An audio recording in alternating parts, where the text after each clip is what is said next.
sit down. I just got out of the hospital on Monday, and I've had a setback with my heart and my kidneys, and I get really tired, and I don't think I can stand for a full hour. So I hope you can see me, and I'll try and talk really loud so you can at least hear me. And I do have some pictures behind me, so you can figure out who's me. So the title of this is I'm Still Here, because I have given God plenty of chances to kill me. In fact, I've even at times begged for him to, and I'll talk about that a little later. But my brother is here in the front row, and my daughter is here with me. So if I say anything wrong, they'll correct me. So I was born in 1948, and our parents were in the oil field. And my grandmother got to take a lot of care of us when we were little. And her name was Vesper, as in evening prayers. I just loved that woman. I loved her to pieces. And one of the things that she would tell me when we were little, because my dad was, you know the program Landman? Well, that was my dad, only we went from place to place to place. We weren't in a section. We lived all over Kansas and all over Oklahoma. And we moved every 3 or 4 months. David and I got to be each other's best friends because we didn't have time to make friends with anybody else. And Grandma used to say, grow where you were planted. And I had no clue what that meant, but I soon found out as the years went by that make the best of what you got, where you are at all times. So growing up, we finally settled, by the time I was 9 years old, we finally settled in Kimball, Nebraska, which is in the far western panhandle of Nebraska. And I was 9, my brother was 7, my sister was just born. And when we got there, there was a huge oil boom going on, as well as Boeing had come in and they were putting in the missile silos.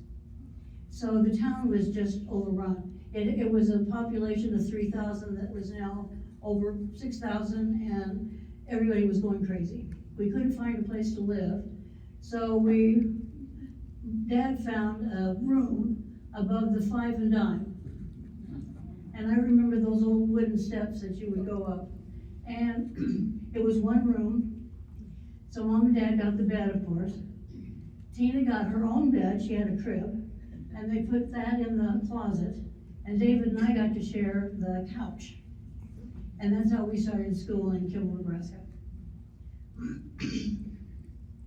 We were one of the few oil people that stayed in Kimball.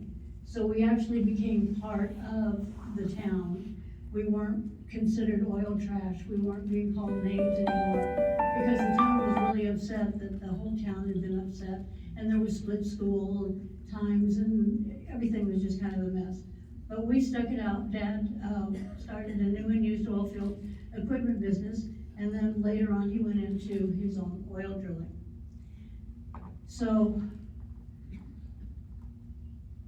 I graduated from high school in 1966, and I went off to the University of Nebraska.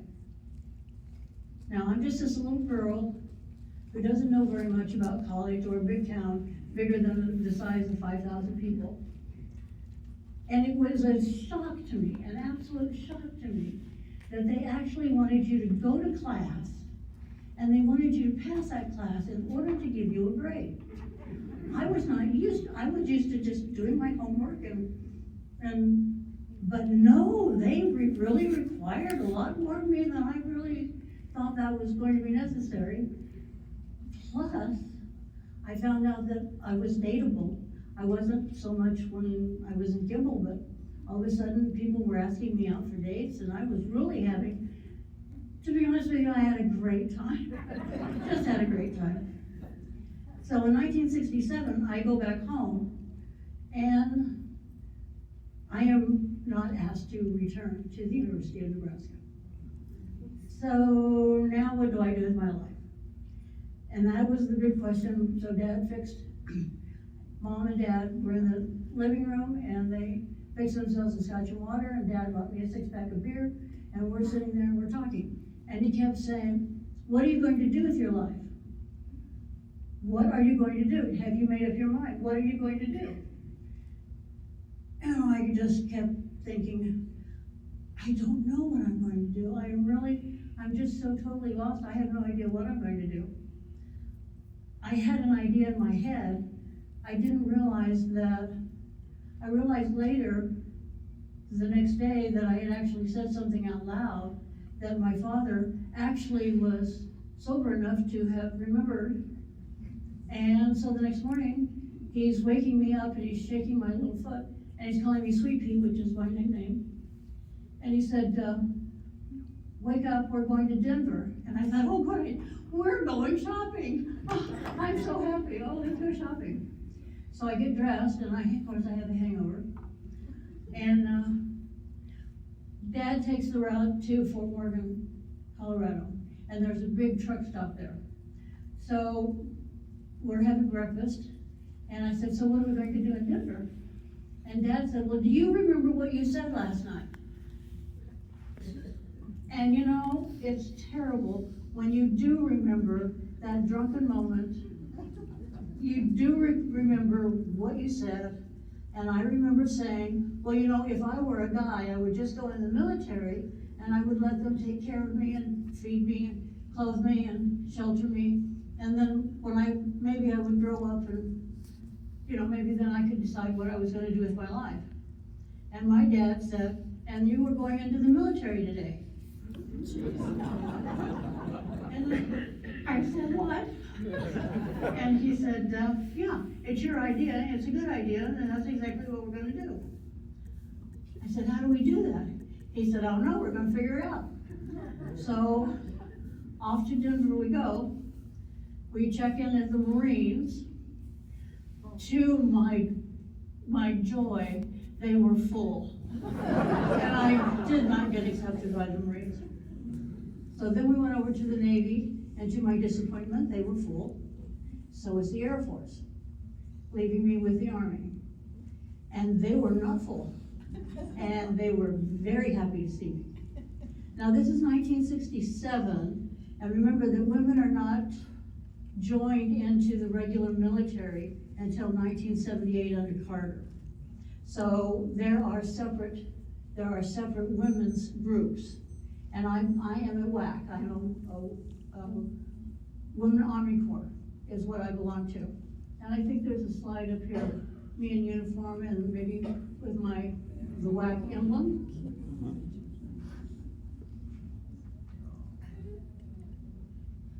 So after I pass all these tests with flying colors, you know, I have to pass a test.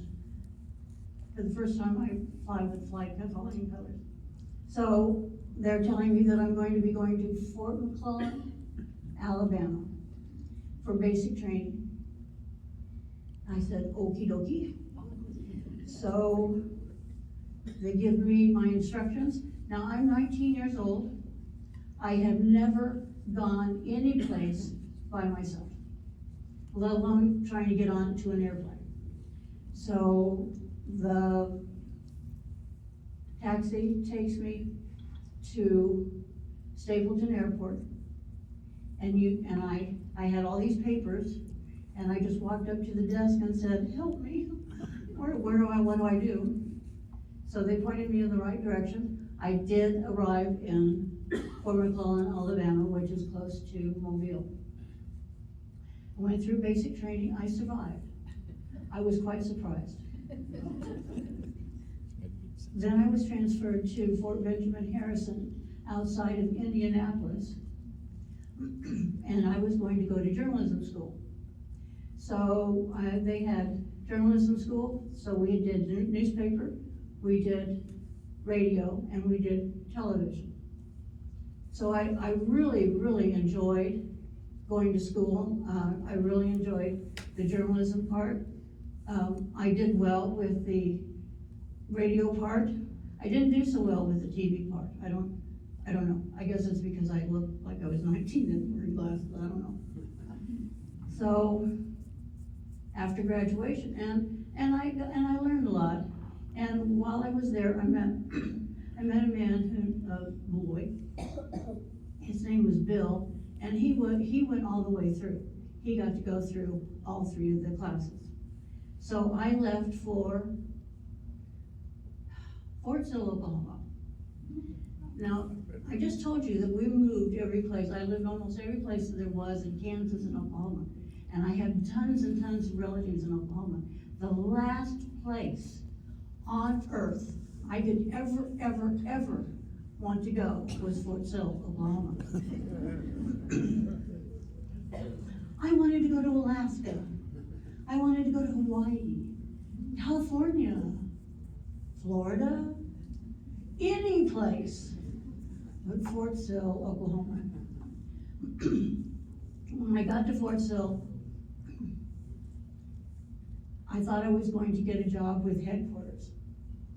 And I would be, you know, a newspaper person going out in my little Jeep and getting stories here and there. Well, no. They have an advanced artillery school there. And they needed somebody to, you remember when we had newspapers? The 1-inch by 1-inch little picture of Private so-and-so is taking advanced training, his parents are so-and-so and so. I wrote thousands of those, absolutely thousands of those. And I was bored. And a friend of mine said, well, you know, why don't you join the parachute club? So I actually had dreams of having a mint julep sitting under a shade tree and watching people fall out of the sky. That sounded like a nice Sunday afternoon to me. So I go to the parachute club, I sign up, and then they tell me I have to take training. Training what? Well, they get you on these high platforms, and you're on a static line, and you let go of the static line, and you fall into the pile of sand, and you learn how to roll, and then you learn how to roll your parachute. Now, my parachute was a World War II leftover. Remember the white ones that you see in movies all the time? Well, that's what we got. We did not get the big Paracommander, I mean, nothing even close to that. And one Sunday, my instructor said, you're going to get to jump. You'll have your first jump on Sunday. And I thought, this is great. I'm going to get my John Wayne moment. I am so thrilled because I had visions of this plane, you know, like John in a John Wayne movie where all the soldiers are lined up and they hook up their static line and you stand at the door and somebody taps you on the shoulder and you push yourself out the door. Well, I thought, oh, well, I'm going to have my John Wayne moment. Then the plane showed up and I'm going, what is that? It was a single engine. So the wing comes out and then there's a strut that comes back in that hooks to the fuselage, and there's a door. Okay, so are you with me? So I have to hook up to the static line. I step out on this strut, and there's a plate. Oh, it's probably 6 inches by 6 inches. And I'm on my little tippy toes. I'm holding on to this strut. I'm holding onto the door, and there's this instructor in the door, and he points at you when it's time to go. And with that, you push back, and then, because you're on a static line, for the first 10 jumps, you have to be on a static line. Back then, none of this double jumping stuff. This was all by yourself. So you're out there for free fall for 10 seconds, and then the static line will pull your chute, and you will open the chute, and then you're in control. And I'm out here, and oh boy, where am I supposed to go? Where am I supposed to go? Oh, there they are. I see a whole bunch of people over there. I'll go that way. So I'm trying my best to move for myself, get over there. Now, I don't know if you've ever run across this or not, but I have a very bad habit, and I had it even worse then. When my adrenaline is raging, my mouth will not stop talking. And I am so pumped full of adrenaline, and all I want is, God, just staple my mouth shut. I can't stop talking. I go up to my instructor, and he said, you did very well. And I said, you bet, but my straps are too loose. And he said, oh no, your straps are just fine. You'll be just fine. And I stood there and argued with this man that my straps were too loose. So he tightened them and said, by the way, you're up next again. Go get the plane. So I did. Just a yakety all the way up to that plane. I get out there, I'm out on the strat, I'm looking, I push back, and then my words of my grandmother come to my head. Kathy, those that fail to plan to fail. There is this thing called Newton's Law. What goes down must come up. So that's why there is some looseness in your straps, because you are falling quite fast, and then the chute opens, and it's going to pull you up. Well, you need a little room to go up. Well, I didn't have any room to go up, and it ripped my arms like crazy. I began sweating so bad I lost my glasses. I cannot lift my arms to guide my chute. I can see where they are, and I'm going a different direction, and I can hear them honking their horns, trying to get my attention, like, wake up, Kathy. Trust me, I am wide awake, but I can't. I just simply can't. And when I landed really hard, and I couldn't pick up my chute. So I did the best I could to unstrap myself from this parachute, and I stumbled around, and I finally found my way back to the group. Everybody comes rushing up to me, are you okay, are you okay? I cannot talk. I am in such pain.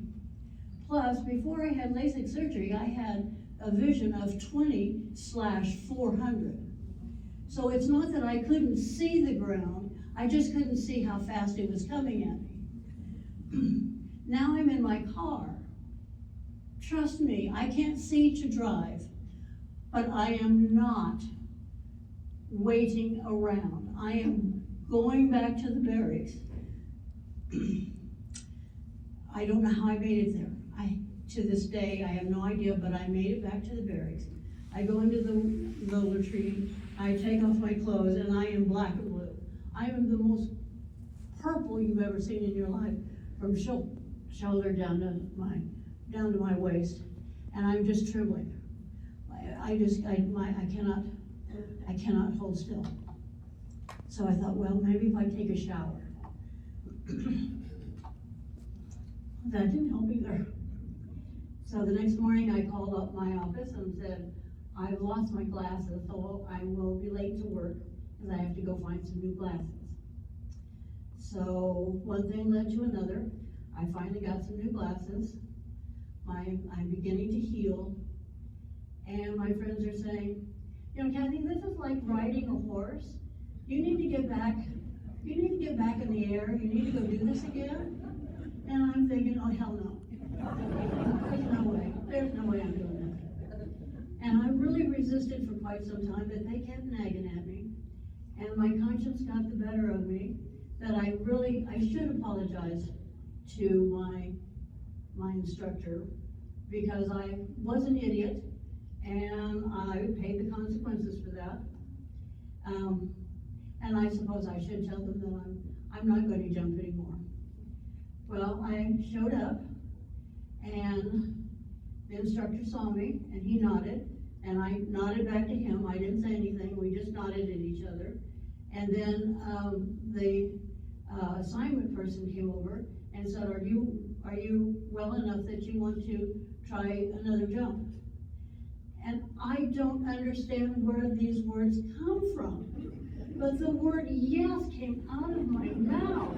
I am to this day shocked that that happened, but I got where I was doing pretty good at this, and so that's how I spent my Sunday afternoons, was I was doing all these jumping. And then we had a group from, they called themselves the Arkansas. I pronounce the word Kansas, Arkansas. They pronounced it Arkansas. And that group was coming over and we were going to do an exhibition. Now, I was fairly fit back in those days, and I was really good at water jumping. And the trick to water jumping is that, of course, you make sure that the wind is always in your face, that you're going to release your chute, and you kind of jump yourself forward, and hopefully this nylon chute is going to be behind you, and you're going to land. The thing with the nylon chutes, it's like saran wrap. When saran wrap gets wet, what does it do? It sticks to you, and it will not let you go, and it will drag you down. But I was pretty good at it, and so I was on that team, and so it was my turn to go, and there was a group of us, and so we're all landing in the water together. I don't know how I caught the right toe of my shoe, my boot actually, on the parachute, on the edge of the parachute, but I did. And I worked it enough where I finally got free, and I kind of popped up, and the boat came over and picked me up, and I'm sitting there and I'm saying, you know, God, this is my 40th jump. Maybe this is enough. I've had a really, really good time at this, but I didn't have such a good beginning, and maybe this is the end of this, and maybe I should not do this anymore. So I stopped jumping. In the meantime, I get a phone call from Bill, and he's asking me if I would like to get married. And those that fail to plan to fail, right? So of course I said yes. So he flies into Oklahoma City. I pick him up. We go to my grandmother's house. We are married in her yard by her minister, and we have a couple of days honeymoon. Then he has orders to go to the 97th General Hospital in Frankfurt, Germany. And so I now get to put my orders in to go to the 97th General Hospital in Frankfurt, Germany. I had submitted some writings, some feature stories to the headquarters, and somebody liked them. I finally got a decent job, and 2 weeks later, my orders for Germany came in, and so I got to spend all of 2 weeks being a reporter at Fort Sill, Oklahoma. So now I'm off to the 97th General Hospital in Frankfurt. It was a huge hospital. It had a cadre of 5,000 people. It had its own military police, our own PX. It was just an enormous hospital. We had a lot of babies. We were multinational. The third floor was huge. It was reserved for soldiers who were not well enough to come home from Vietnam, were not well enough to go back to the States. Now the word PTSD, that phrase at that time, no one knew what that meant. PTSD was not in the vocabulary. So you were drug addicted, you were fatigued, you were all kinds of things except what it really was, which was PTSD. Remember in Vietnam, they have soldiers that you're out in the swamp, and all of a sudden these tunnels, these underground tunnels that they have, and the enemy would just pop itself up and start shooting and then pop itself back down into the tunnel. So they never felt safe. So that's kind of where a lot of this big problem started. So, we're at the 97th General Hospital. I am the editor of their newspaper. And my husband is in charge of the radio station. And we are to help when it comes time to help evacuate the hospital, because this was during the Cold War, and we had mass evacuation practices all the time, getting all these patients out to Ryan Air Force Base and getting them out of country. So it was a very busy hospital. It was really, really great. I had a lovely time, and then I found out, what do you think happened? I got pregnant. And in 1969, my daughter was born. She was born in Frankfurt, Germany. And of course I went over with, my military papers, and so now all of a sudden I had to get a passport, and I had to get pictures of Lee as well. So I'm in the hospital.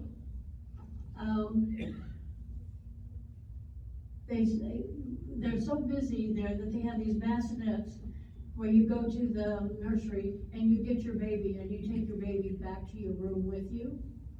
And I had just picked up Lee, and I had undressed her and counted all of her fingers and her toes. And they came in and said, "You have a visitor." Well, I thought, well, it has to be Bill. I mean, who else would it be? So I go out into the lobby, and it was Bill. And he's asking, how are you? I said, fine. And he said, my orders for Vietnam came in. And I said, really? Huh. I'll be darned. You must really think I'm stupid.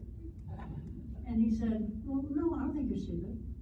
I said, well, the only way you're going to Vietnam is because you volunteered to go. They don't need you over there. You run a radio station. They do not need you. Oh yeah, but we're going to do well on our taxes, and my salary is going to be tax-free, and he's going on and on. And I said, I don't care. If you would rather go to war than to be with your brand new wife and brand new baby, I can guarantee you will have nothing to come home to. He said, you're joking. I said, obviously you don't know me well enough to know when I'm dead serious.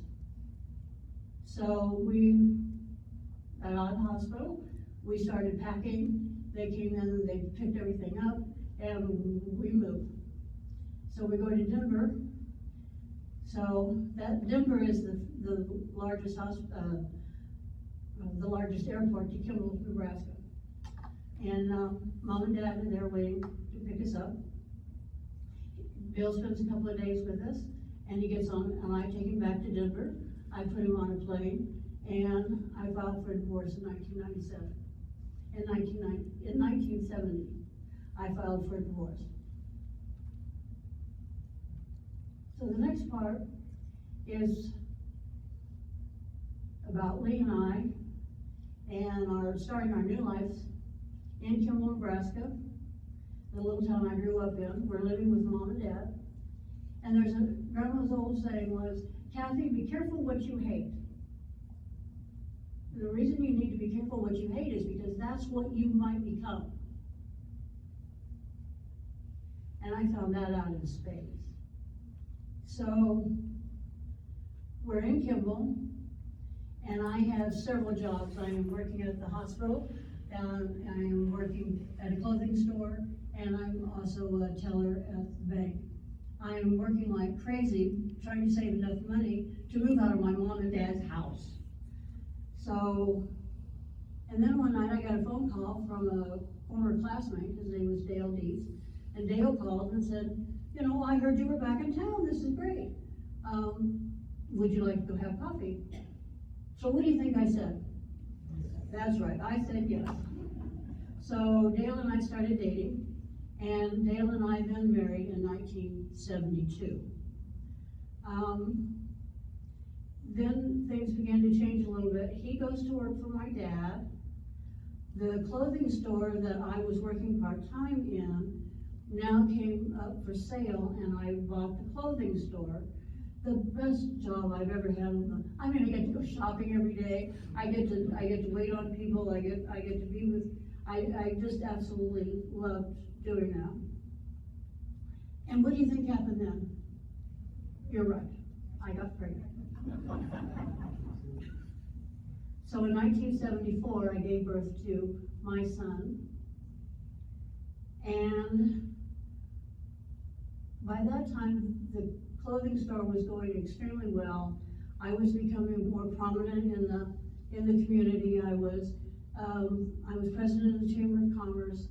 I was a Sunday school teacher for 5 and 6 year olds. I was in Eastern Star and the guardian for Job's Daughters. So I'm just really having quite the nice little life.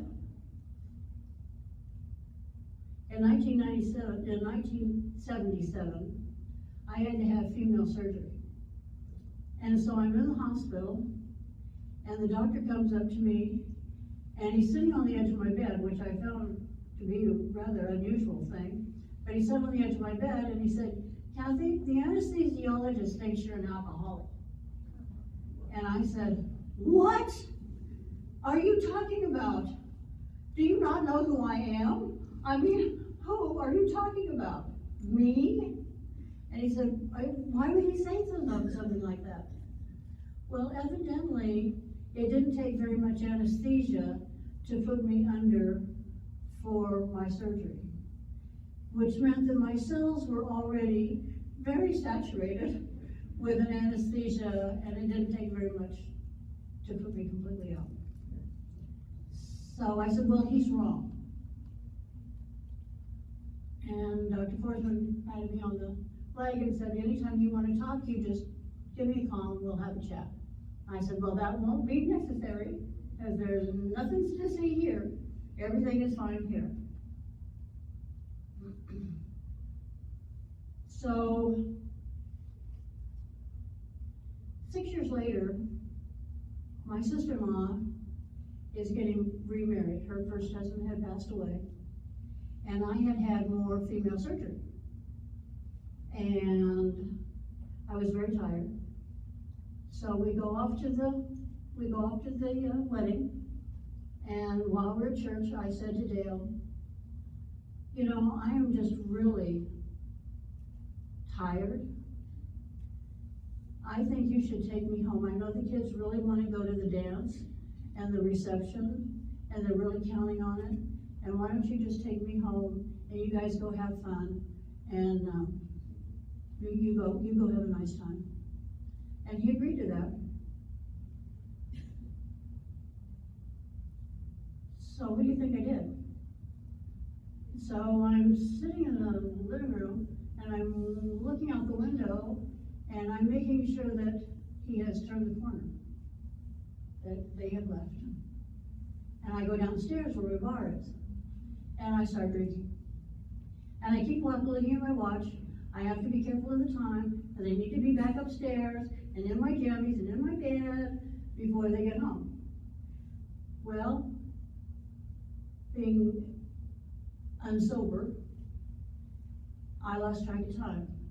By the time I realized what time it was, I went rushing to the stairs, and my foot slipped, and I fell to my knees.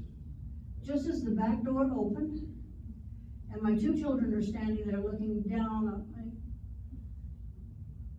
The shame today, I can't even describe the amount of shame that comes with that realization that not only did I get caught, I'm guilty. I did this to myself. And so Dale, he gets the kids, he puts them to bed, he comes downstairs, he helps me get up. And of course, all I can say is, I'm sorry, I'll never drink again, I'm so sorry, I'll never do this again, I promise, I'll never ever do this again. And I didn't. So a week later, on a Saturday, I'm upstairs and the kids are downstairs and they're watching cartoons. And I suddenly collapse in the bathroom. And it's indescribable. I am now this gnarled piece of, I feel like a piece of cement. And I cannot move, I cannot talk, and I am desperately out of breath.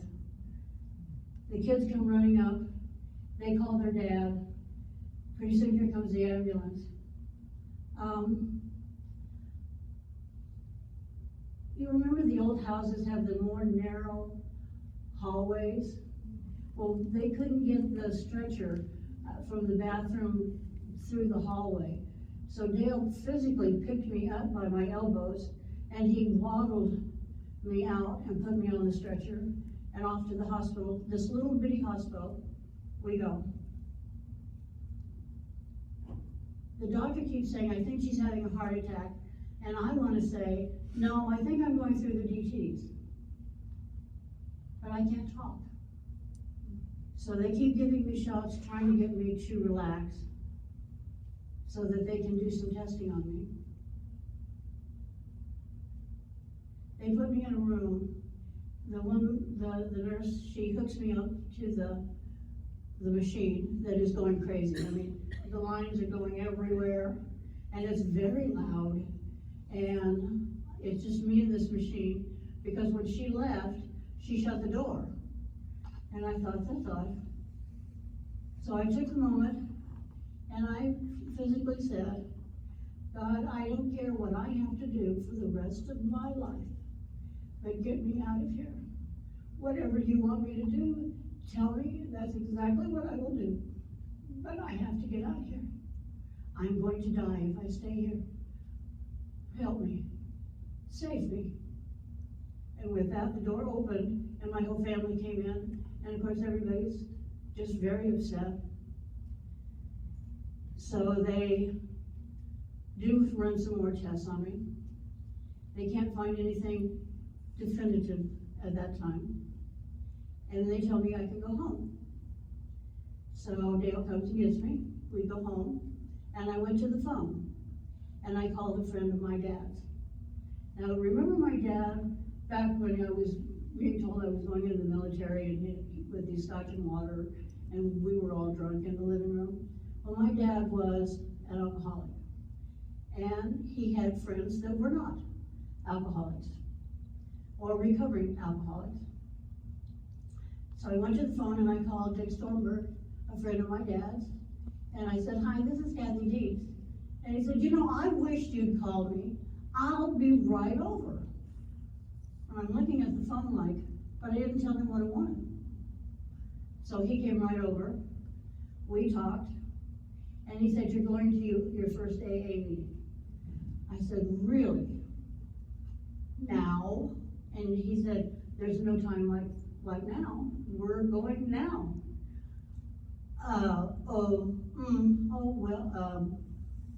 So I remembered what I had said to God, and so I said, okay. We go to the Episcopal Church, we go into the basement, and I know everybody in this room. And there's not a single woman in this room. There's about 30 men, and I know every single one of them. I'm either related to or I babysat every person in this room. And Mr. O'Hare, he says, come sit down, and he patted the chair next to him. And of course, he'd start the meeting going the opposite direction, making sure that I was the last person. So it came my turn, and I stood up and I said, hi, my name is Kathy.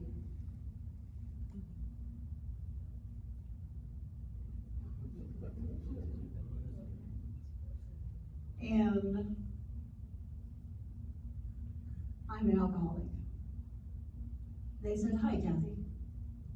And I said, you know, I do not understand anything that I've seen or heard so far. You people are talking about yourselves, you are laughing, you're telling stories, you seem to have a life, And I can guarantee you there is nothing funny about my life. And I don't know how you got what you got, but I want whatever it is this is, I want it too. And they said, you can have it. 90 days, 90 meetings. I said, 90 days, 90 meetings? You meet every night? Oh, no.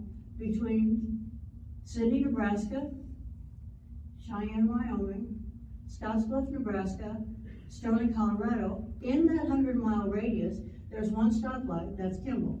But somewhere in that radius, somebody somewhere is having a meeting, and we will make sure you get there. I said, really? Okay, now let's stop and think about this. I'm the only woman in the room. This is still a small town where you can't be seen going out of town one-on-one.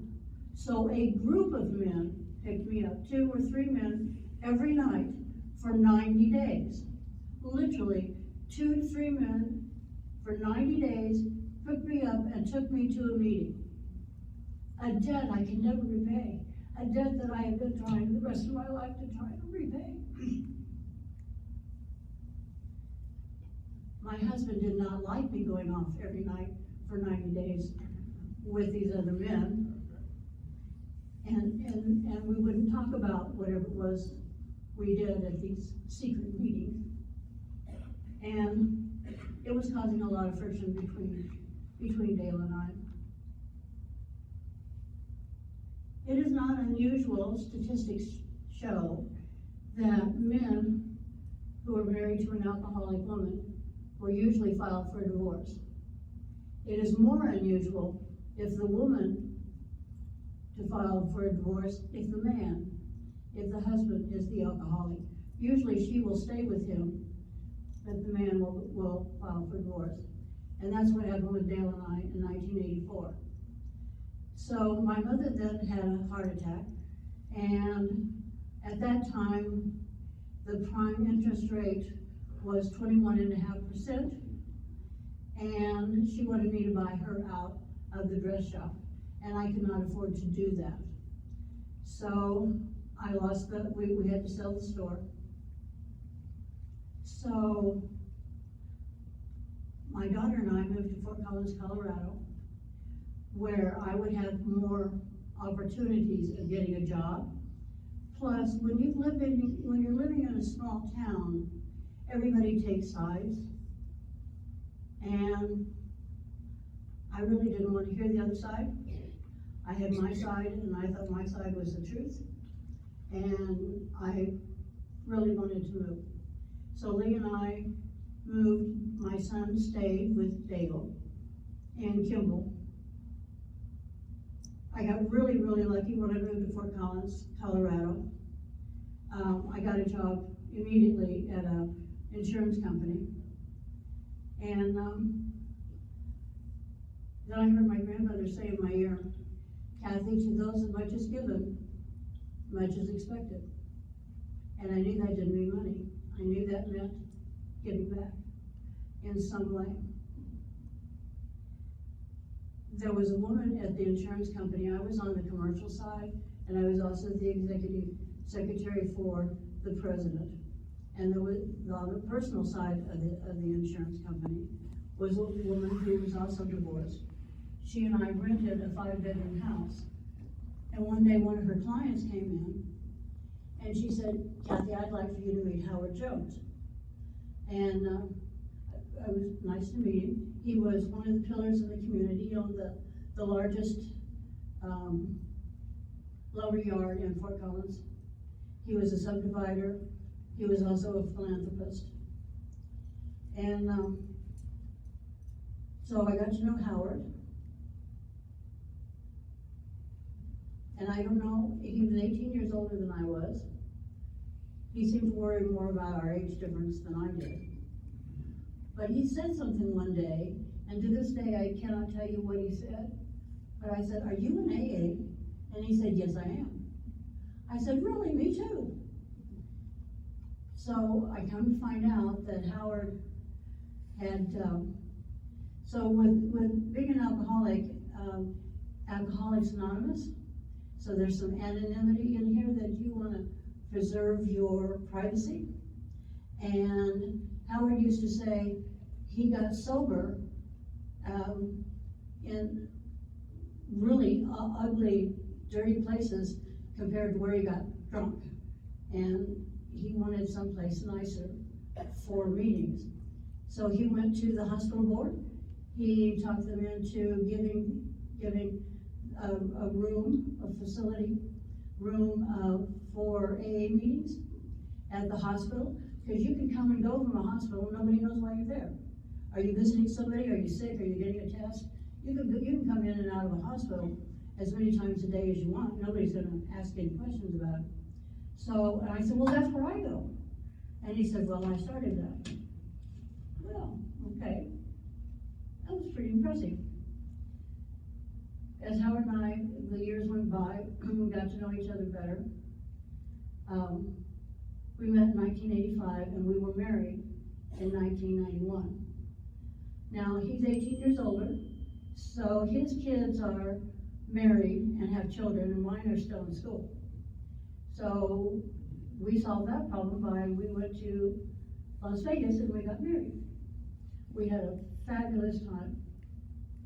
We went to every national and state park that there was from here to Las Vegas and back. And we spent a month on our honeymoon. I'm probably the only woman you know who's ever married the same man 4 times. And the reason for that, it wasn't even my idea. So for our 10th anniversary, Howard said, what do you want to do? And I was thinking of someplace nice to go have dinner. And he said, well, why don't we go back to Vegas and get remarried? Really? Okay. Yeah, I can do that. New dress, flowers, trip to Vegas. Yeah, I can do that. So off to Vegas we go, and it's a full-blown wedding.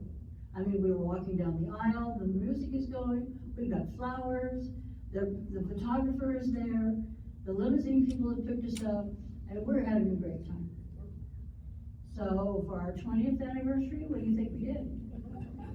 We did it again, and I got another new dress, and ordered the flowers, the photographer, the limousine, the whole thing, and we did it again. Then he said, I'm not sure I can make it another 10 years. Why don't we start going every 5 years? And I said, okay. So for our 25th wedding anniversary, I got a new dress. We ordered the flowers, the limousine, the photography. I have photos to prove it. So off we go.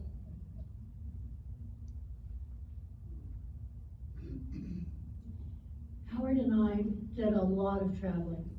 We traveled the world all the time. And one of our trips, we ended up here in Sun City West. And we were staying with friends, and they were introducing us to people, and I learned how to play bocce. And that was great fun. That was a good thing.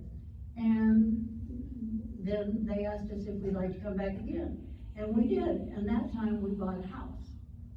And Howard said, I feel better at this altitude than I do at a mile high.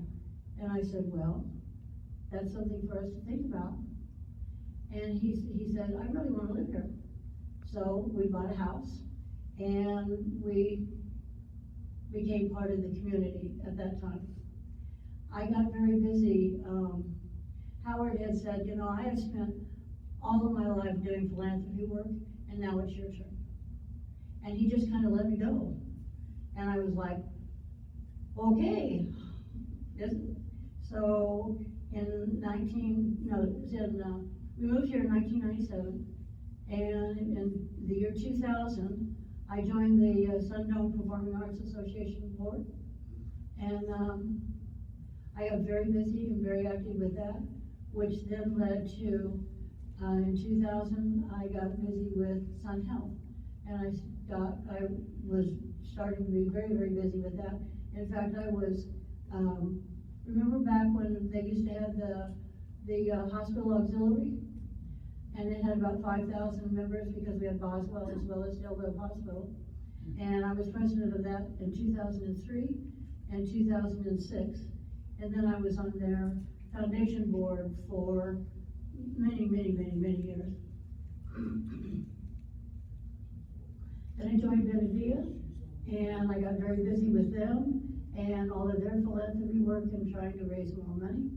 I was the last president of the Sundome, which means that I'm the one that closed it down. And it took us 4 years to close the Sundome down.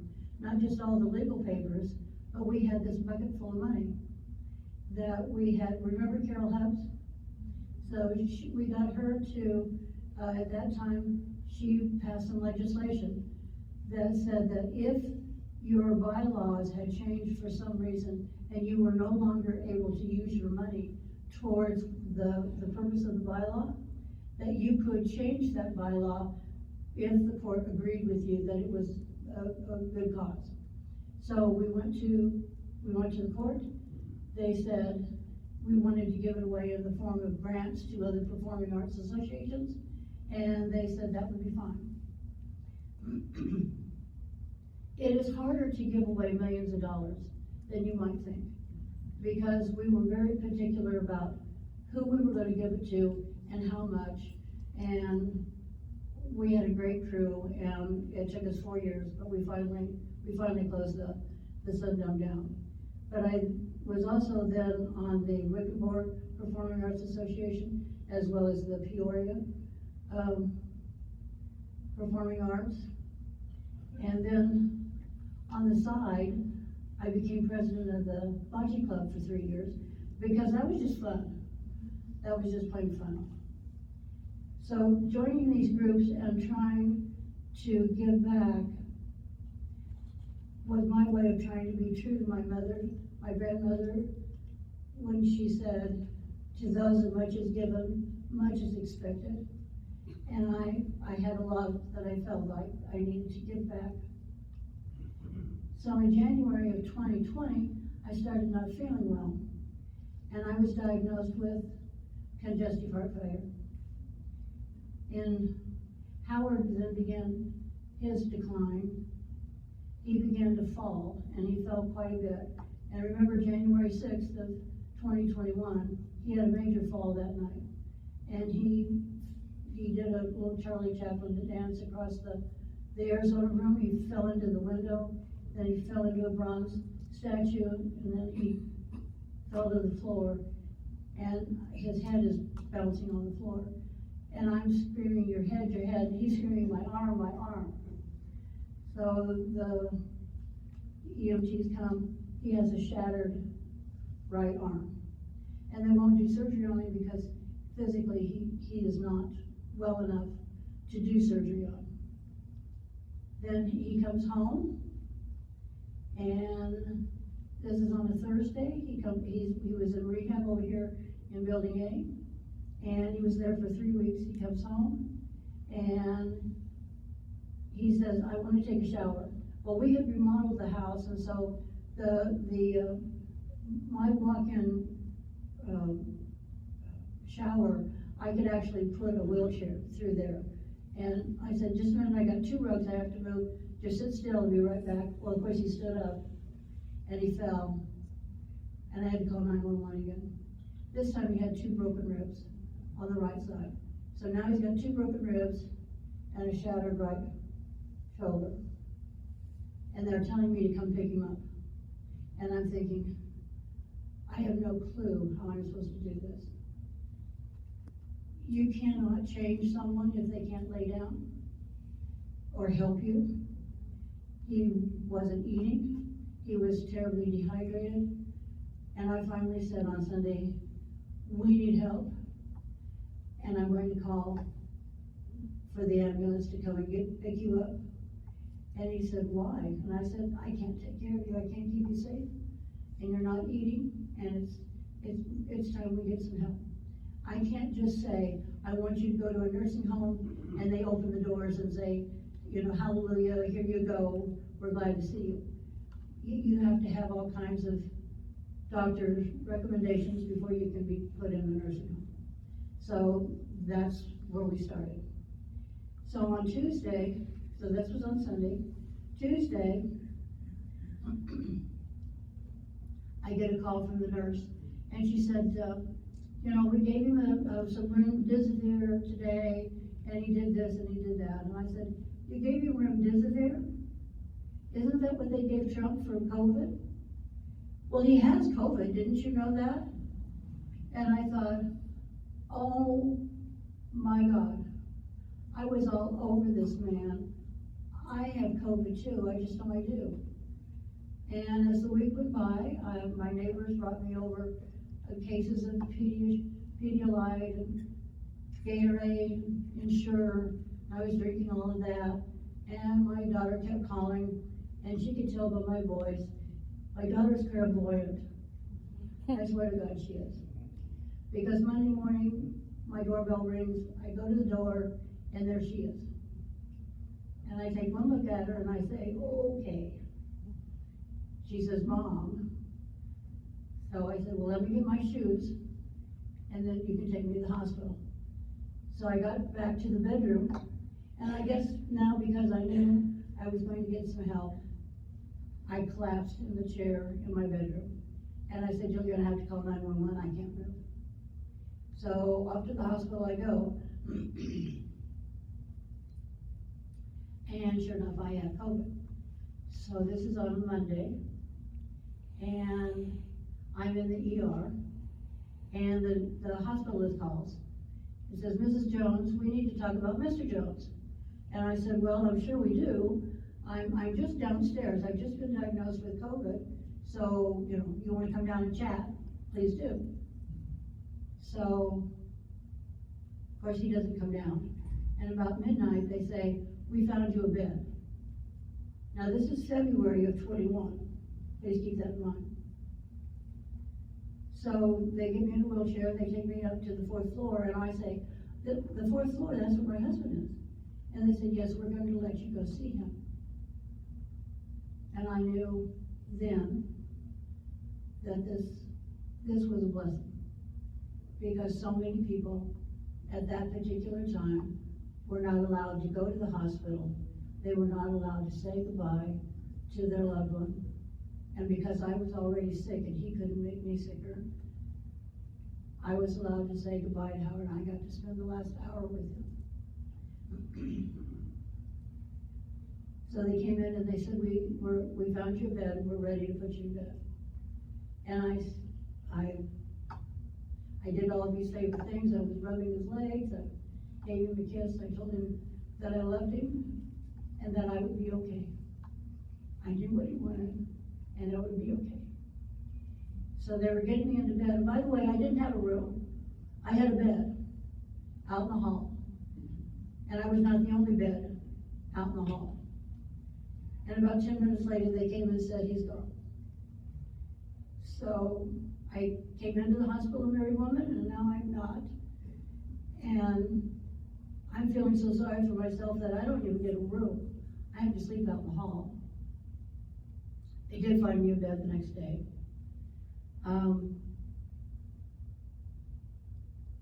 They kept coming in 3 times a day, and they did a sonogram on my heart and on my kidneys 3 times a day.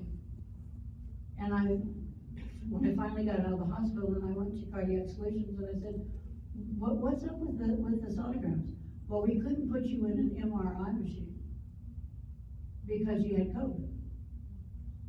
And you need to understand that COVID attacks the weakest part of your body. On Howard, it was his lungs. On me, it was my heart. And my heart was just going nuts. So, this is the section called Bad Behavior Leads to Bad Consequences. So now I've got this congestive heart failure, and I've wrecked it even more with the COVID. And by August of 2024, I am told that I need major surgery. Now this major surgery, I was thinking, well, they just go in and they tweak something and, quite work out that way.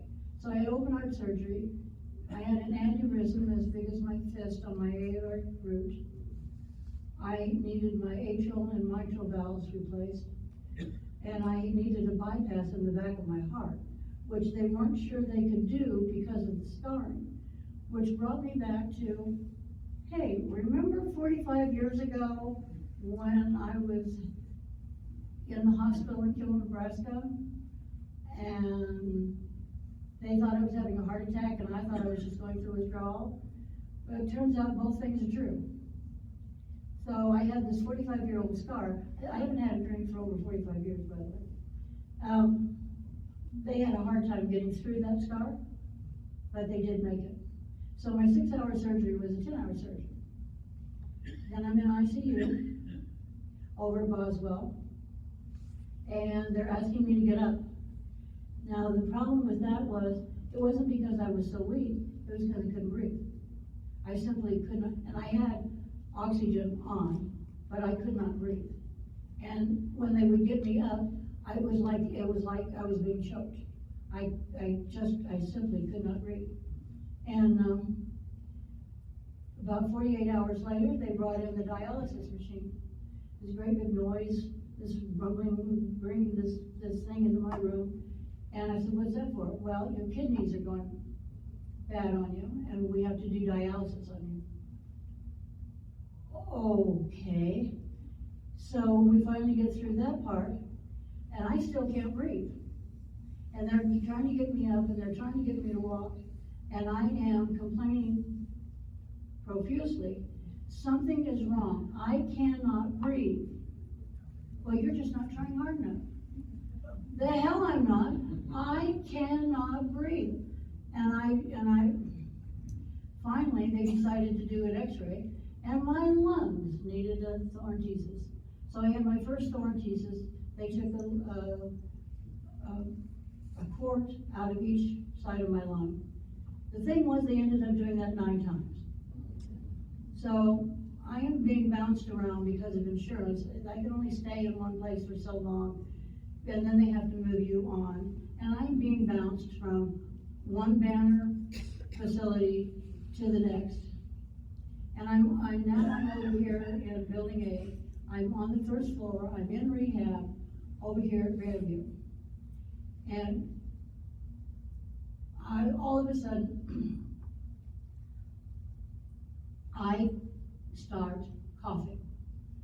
And this is a cough like you've never heard before.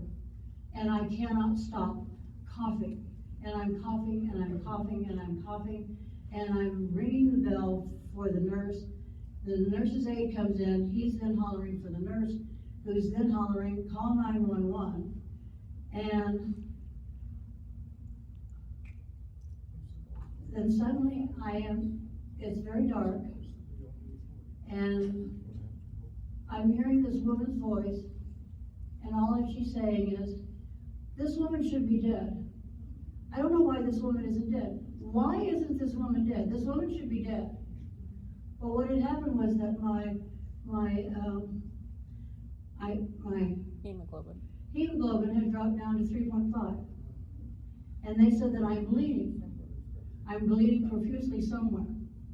Well, I knew exactly where I was bleeding. Anyway, when I woke up, I was feeling really sorry for this woman who was dying. And when I woke up, I decided, I think I'm the only one in this room. I think they're talking about me. This is a lot worse than I ever thought it was going to be. And so they take me upstairs, and they are going to start running tests. My daughter then flies back. They have called her and notified her that I'm in serious trouble. So they start running all kinds of tests, and I'm having like 3 or 4 times a day these different tests. I go in on a Saturday night. Now it's Thursday. We've done this colonoscopy, and I am starving. I have not had anything to eat since Saturday, and I am just downright hungry. And I'm mad. And so Lee and I are having a little chat about what are we going to do next. And I call the nurse and I tell her I want a representative of every specialist, because I'm not being seen, I'm not being heard. I know exactly where the blood is. It's in my lungs. You've taken it out 9 times. I've seen it. It's bloody, and I know that that's where the blood is. So we get the GI doctor, the pulmonologist, the nephrologist, the cardiac, and the hospital. We all are standing there, and I am mad. Mostly, I am just downright hungry. And I said, I kind of thought I was going to say, is there an experimental program that we can go to somewhere in the world? I'll go anywhere you want.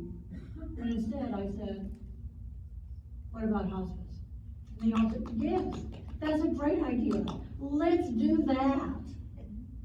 And that's when I knew that they did not know what to do with me anymore, and that they were giving up on me. So, when you go into hospice, they take all your drugs away. Now, this is the ugly part. I weighed 240 pounds, and it was fluid. My legs, my skin was so tight it was tearing.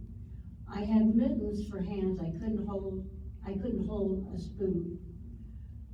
And I had a vision of being cremated and going into the fire, and my legs bursting open with all this fluid, and it was putting out the fire. And they couldn't cremate me because of all this fluid I had in me. So they said, you can take some drugs if you want. And I decided to take the Lasix because I wanted to get rid of all this swelling. So with hospice, we moved me over here back to building A, and I'm in the HRC building on the 3rd floor. Whole family has now flown in. Mom is going into hospice, and so the whole family is flying in. So the next day, I got there on a Friday night. So everybody shows up over the weekend. And because there's so many of us and I have a roommate, they put us in a day room. I'm sitting there in my wheelchair, and I said, I'm feeling a little better today. I'm sitting up a little better, I'm better. Okay, that's great. Second day comes, I am feeling better. I don't know why, but I am feeling better. Third day comes, and it's just like, I am really, really feeling good. And I'm not real sure what's going on here, but the nurse came in and she said, well, if you're feeling really, really good, would you like to try and walk? Now, I haven't walked for 3 months. And I said, well, yeah, let's give that a try. So she brings me a walker, and I stand up. I walk down to the end of the hall. I turn around. I'm waving at everybody. I have a video to prove of this. And I walk back to the day room. They said, oh my goodness, what a turnaround. What happened to you? I said, I don't know. And then somebody says, what drugs was she taking when she was in the hospital? So the nurse goes and gets the list. She comes back. My son, which I call Dr. Google, he is starting to Google all of these medications that I've been on. Then he gets to the one that says Eliquis. Now, millions and millions and millions of people take Eliquis every single day, and I recommend you continue doing that. But the label says, if you have had a heart valve replacement or repair, do not take this medication. I had 2 valves, one repaired, one replaced. And they started giving me Eliquis the very first day that I had surgery. Obviously, this was the wrong drug for me. My blood got so thin. Yeah, I've seen the time. My blood got so thin that it was seeping into my lungs, and that's why I had the 9 thorn pieces this was not an infection of my lung. My lungs were filling with blood. So, now I'm and I recommend that people use AI to look up your drugs. And it gives you a guideline, but always go to your doctor and get confirmation of what drugs to take that are best for you. I did consult with an attorney about suing over the Eliquis. And the way this works is that you put down thousands of dollars for a retainer, and then they will do their best and they will keep charging you as time goes by. And you may or may not win your case. And he said, before I take your case, I need you to understand this can take years. And I thought about it, I prayed about it, and I finally said, I don't want to live this way. I'm not going to do that. You have to go. So, I am now here. I am still struggling with some health issues. And how do I feel today? I feel extremely grateful. Extremely, extremely, extremely grateful to be here. How would my grandmother define being grateful? I know exactly what she would say. Grandma would say, being grateful is when you know you have enough, and that's a plenty. I thank you I went over